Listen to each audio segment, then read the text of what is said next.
Hi guys! Kamusta kayo?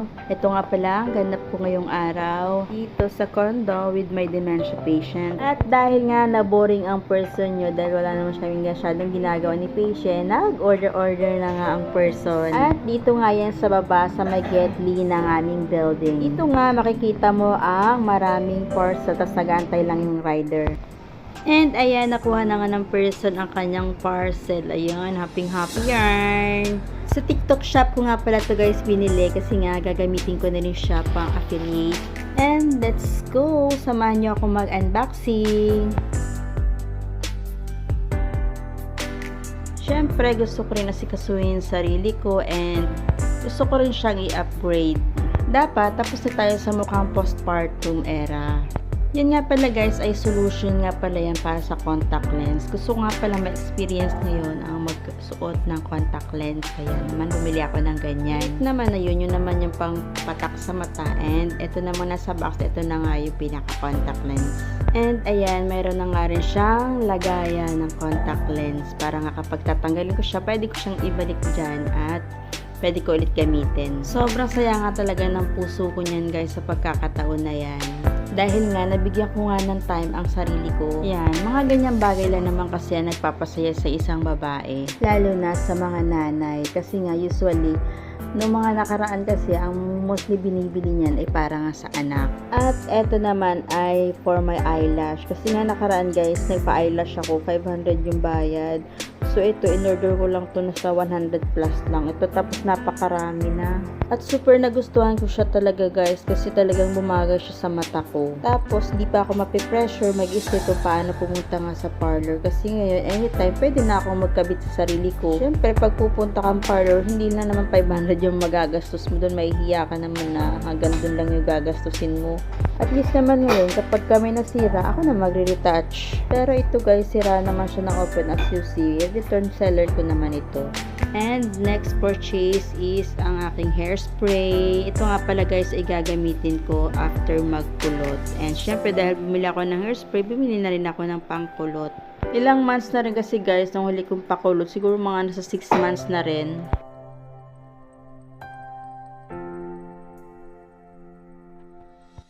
Let's try.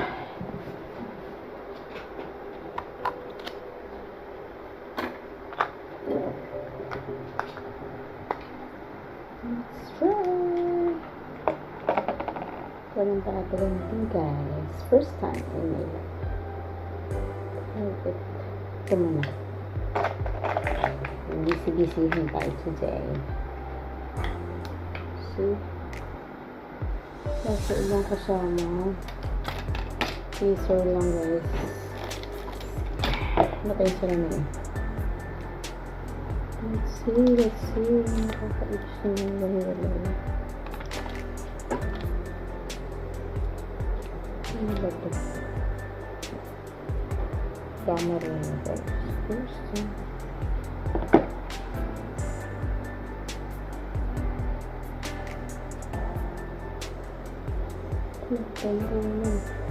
Ay marunong girl.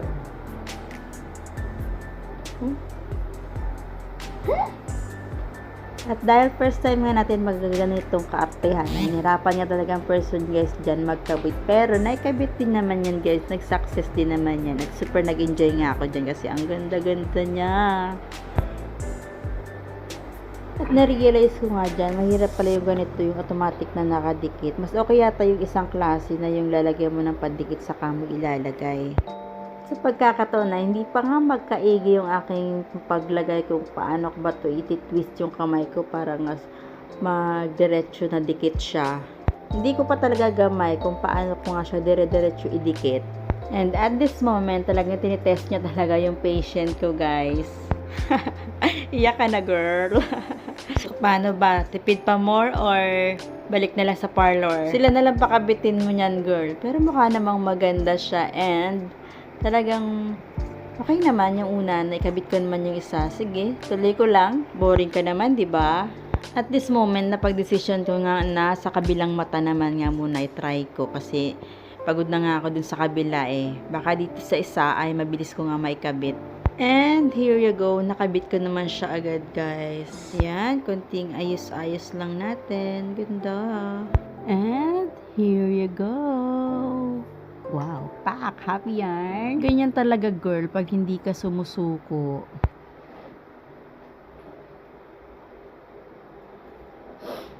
Oh, naiiyak ka na. Ganyan din naman guys yung experience ko kapag ka nga nagpapa-eyelash ako sa parlor. Talagang naiiyak din ako. Tumutululuha pa nga eh.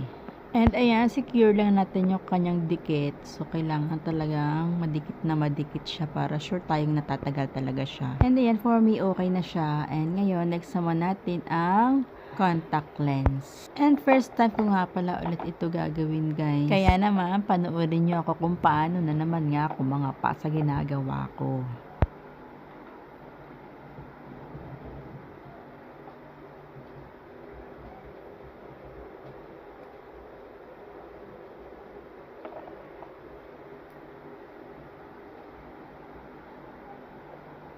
Ayan nga, at struggle na naman ang person nyo kung paano nga niya ilagay na naman yung contact lens na yan. At sa pagkakataon nga na yun ay nanggigigil na nga ang person dahil napakahirap nga kunin itong contact lens na to. Dito pa nga lang sa hawakan na tong maliit inako talagang tinitest na naman ang pasensya ko. At sa pagkakataon nga niyan ay naiisip ko napakahirap nga talaga magpaganda ati ko. Eh kasi naman po ang gaganda ng mga nakakasabay ko sa elevator, nakakasalubong ko dito sa condo. Kaya naman, namomotivate na nga rin ang person magpaganda. Eh kaso nga, ganito pala to kahirap. Siguro naman sa una lang naman to ganitong struggle. Siguro na pag sanay na hindi na.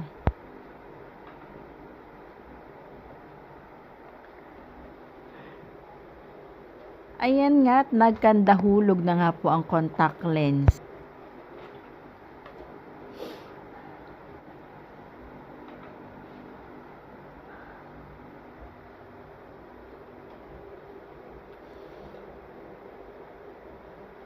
Go girl, kaya mo yan. O ayan, sa kabila naman. Kasi ang hapdi na talaga dun sa kabilang eyes ko guys. And here we go. Sana pumasok. Pasok, pasok. Wali.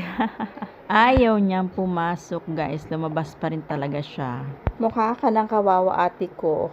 Pero alam ko talaga wala namang pakabit nito sa parlor. Kaya talagang kailangan ko talaga matuto nito. Kung gusto ko nga talagang maiba naman ang looks ng eyes.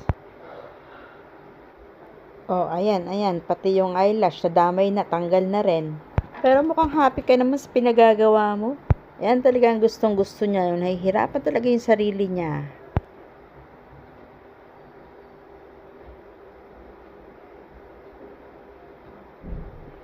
Wala na. Tanggal na naman sa eyelash. At sa pagkakataon na ito, naisip ko, hindi na nga muna ako mag-contact lens ngayon kasi nga nadadama yung eyelash. Kaya ngayon, niligpit ko na lang itong aking contact lens. And ayan, pinagsama ko na nga rin itong isa. Tinanggal ko na rin sa lagay. Hindi ko nga rin alam kung tama yung ginagawa ko. Yung kanyang water is sinama ko na doon. Hindi ko tinapon.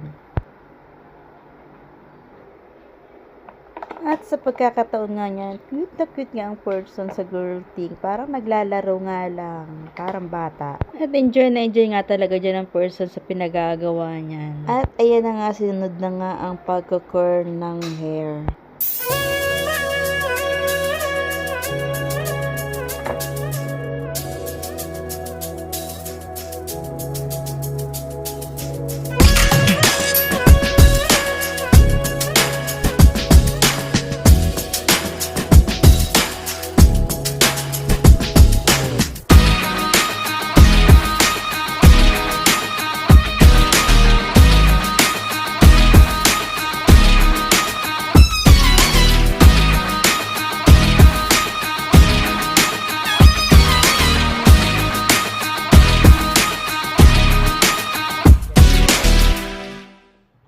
Ayan na nga po ang final look. Okay ba? Bagay po ba sa akin?